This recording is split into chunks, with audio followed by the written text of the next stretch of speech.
Convergence in evolutionary biology attests that you have a certain organism evolving in a Darwinistic way. That means through trial and error, a certain niche is built and the organism grows, but then it converts to a certain size, certain optimal or maximum size. So there's a way to predict how organisms actually evolve, and Darwinism is not completely random or anything like that.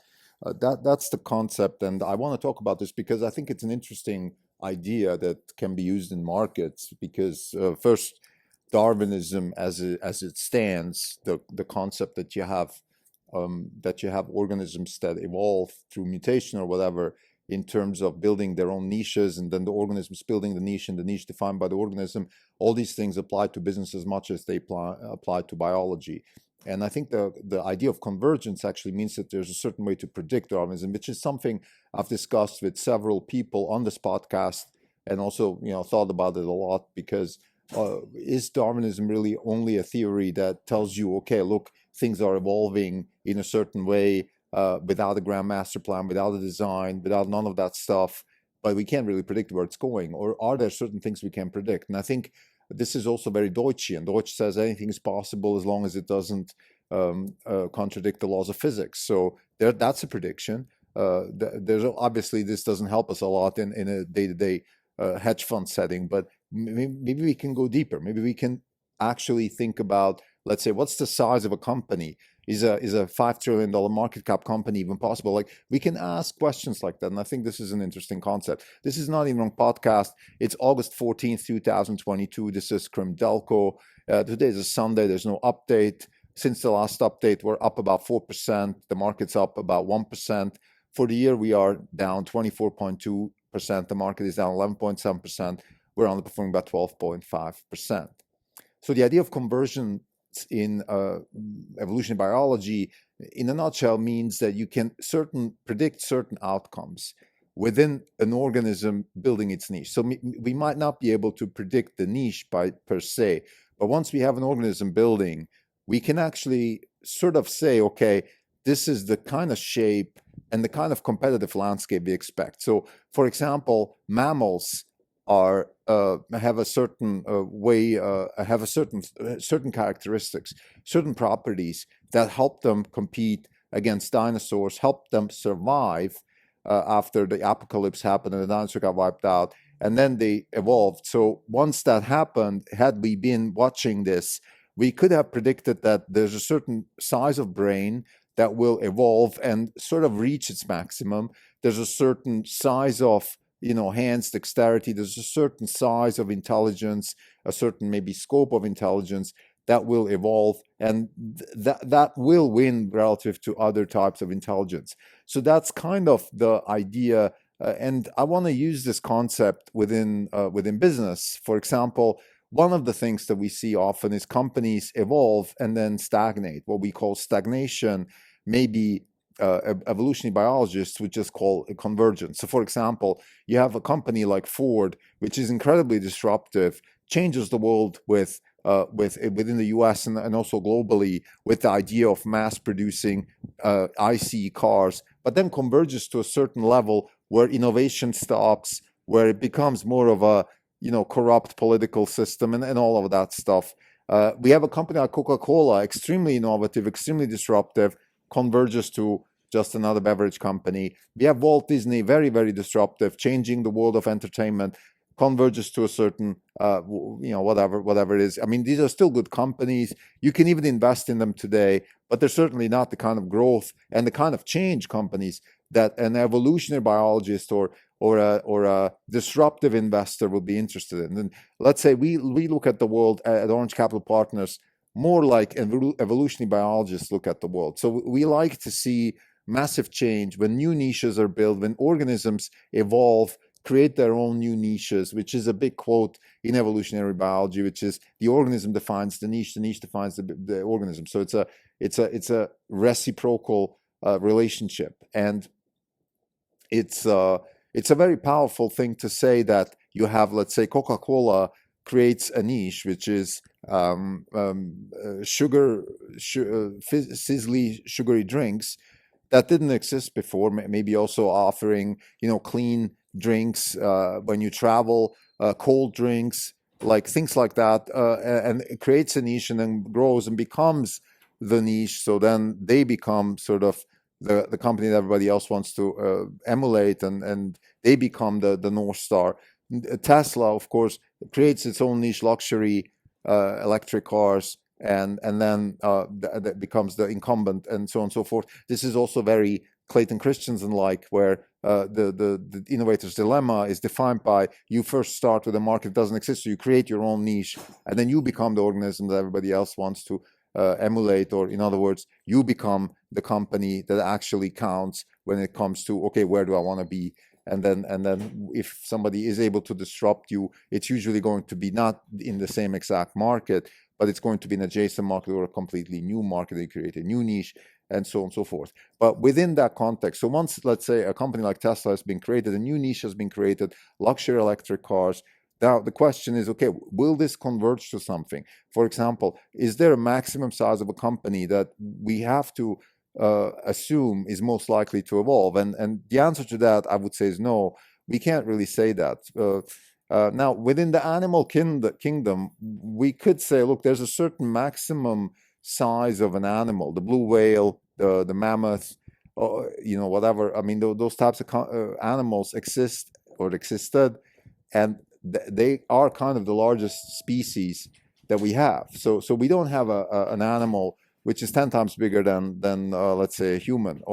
And the question is why? And those are interesting questions which I can't answer in this podcast episode. But I think when it comes to business, I would say the way I think about this, and there's no, at least to my knowledge, no factual research done or anything that actually proves my point. But I would say that no, we can't say there's a maximum size of a company, because a company is driven by knowledge, and knowledge is creative and unpredictable, because we don't know what kind of knowledge will be created in the future, and therefore we can't really assume the trajectory of a company and say, okay, well, there's a certain maximum size. Now, you could think of, let's say, there's a certain maximum size of a company because the transaction costs will be much too large if we have even a higher size of a company. But that also implies that we organize the company in ways that are known today. And maybe we can reorganize companies in the future where we can use more decentralized blockchain, Web3 type technologies to organize companies in different ways, and therefore make them even larger. There was this, I forgot who, economist who wrote this famous paper, the theory of the firm. And the idea is, why is there something like a firm? And I think back then, that was in the 1930s, that the conclusion was, we need a firm because of transaction costs, in particular because of information. Information is very expensive to travel from A to B, and if everything is decentralized, everybody works for themselves, it's going to be much more expensive, so we need a firm. Today we have this whole move towards working from home and all of that stuff driven by the pandemic, which I think is a flaw and will not survive. But on the other hand, we also have let's say, the open source community. We have contractors. We have a lot of workers, in particularly knowledge type businesses, that have, even before the pandemic, have started working remote, working from home, working more flexible. There's a saying that you used to have 5 jobs, or today you have to have 5 jobs, or you will have 5 jobs. In your career, yes, and in the future we'll have 5 jobs at the same time, which just means that there's a lot of skills that one can, people become a lot more like, let's say, Swiss Army knives, with skills in different areas that can be applied in different contexts. So there's much more flexibility also from the individual. Instead of doing 1 job at 1 firm, you can do 5 jobs at 5 different firms, or 5 different, maybe DAOs, or whatever you want to call it, organizations that combine certain skills to produce certain products and services. In other words, we have a lowering of the transaction costs and enables more flexibility in terms of how people work, and therefore the size of the firm, or that one entity which creates products and services, could be much, much higher than what maybe we would have expected in the 50s or 30s or whatever of the last century. So my point here is the following, that if we follow the concept of convergence and ask ourselves, for example, what is the maximum size of a firm? What is the maximum size of a valuation, or how much value can one entrepreneur create? And then we have to go from there and ask ourselves, okay, if one entrepreneur can technically only create value within a firm. Well, that's not true. An entrepreneur can have several firms. Look at Elon Musk. So there's already another vector, if you want. The vector space is expanding here. Well, you can have several firms, and you can have several ways to apply certain knowledge, certain maybe charisma also. We spoke about charisma a few episodes ago. So you can apply that to different problems and solve those problems. Like we have the sort of Popperian approach towards, well, we solve certain problems, create better problems. If we create really good problems for the future and then solve those problems and create even better problems, then also maybe the valuations of, or the value of the company, the value of the firm could be immense. In other words, we could have a situation where we're able to solve, let's say, a problem like transportation, the automated transportation. Like we solved that problem, and then imagine if we solve that problem, what kind of value we create. But then also we create much better problems in a sense that we now have, let's say, the problem of entertainment within the car. Okay, we have billions and billions of miles driven per year in the United States. People want to be entertained, so you have a very new problem. How do we entertain people in a car? The valuation of that type of problem solution could be even much higher. And what I'm saying is that I think we can't. I think the convergence towards the maximum size of a company and the maximum value that entrepreneurs can deliver, we certainly cannot see that today. In other words, at least from our perspective, from our vantage point today, there's no maximum value. There's no such thing as, well, 5 trillion, 10 trillion. It could be hundreds of trillion, because we don't know what the problems are that can be solved in the future, because they are contingent on the kinds of knowledge that are created, because problems are contingent on knowledge, and we don't know what kind of knowledge will be created. So these are very powerful concepts, and I think the same applies to evolutionary biology. I'm not a big fan of this idea that we have convergence necessarily, because I feel like it's a bit, it's one of those things where we sit today and look at the world and say, well, yeah, of course, this is the brain of the human is kind of, this is the maximum. It can't be much more than that. The size of a human is X, and the size of, let's say, the largest animal, I think, elephant or whatever, or the blue whale in the water, yeah, of course it has to be that. It can't be more than that. The size of the smallest animal that we know is X, I don't know, microbe and all that. It can't be even smaller. Well, we don't even know. Maybe there is. Nor do we know, maybe in the depth of the oceans, there are much bigger animals that we have never even seen. So I think it's the point being is that, okay, once we know the niche, maybe once we know the environment, and the environment is incredibly constrained, then we can probably make predictions of what the maximum size is. But we don't know the environment. So we in a sense, we don't know what the environment is, let's say, even with humans. But it takes a long time with humans in terms of iterations, and sort of creating, let's say, larger humans. Or actually, even with humans, it's interesting now that I'm thinking. For example, we could have said 100 years ago, well, the maximum age of a human is something between 50 and 70 years. Now it's already been 70 and 90, and it's going to go over the hundreds, because we have, again, evolution in knowledge, evolution in medicine, evolution in health. I think health technology is increasing dramatically. The concept of sleep, nutrition, exercise, the 3 pillars of health, in my view, those are new concepts. I remember in the 70s and 80s, Arnold Schwarzenegger, the fitness movement in the United States. What was the fitness movement? It was bodybuilding. That's not fitness. I think today we're much more sophisticated when it comes to what kind of exercise we want to do. The calisthenics. Do we want to, put too much weight on our joints? What kind of flexibility? Yoga. We introduce yoga into our exercise regime. We introduce sleep, the nutrition, the inflammation caused by bad nutrition. Those are all, like, we have new health technology, completely independent of medical technology, that helps people live longer lives and more happy lives, and so on and so forth. So it's very hard to say, well, this is the maximum age that humans can achieve. And I think any kind of convergence in that sense is the contingence on the knowledge. And this brings me to the main point, which is that anything that has to do with humans, even the human body itself, but let's put that aside, but anything humans do inherently is not convergent, because it's like David Toy says, the beginning of infinity. We don't know, because knowledge is creative and unpredictable. and it's not just that, but the compound knowledge, which is a function of iterations, is unpredictable.